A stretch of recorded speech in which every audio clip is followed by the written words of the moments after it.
Oggi prepariamo insieme uno dei dolci più freschi e iconici della tradizione siciliana, il gelo di arancia.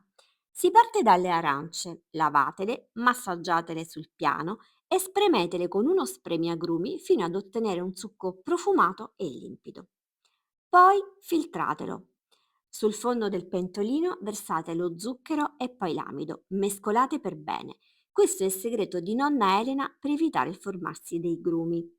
Stemperate con un poco di succo, mescolate e poi unite tutto il resto del succo nel pentolino. Io ho unito anche una stecca di cannella.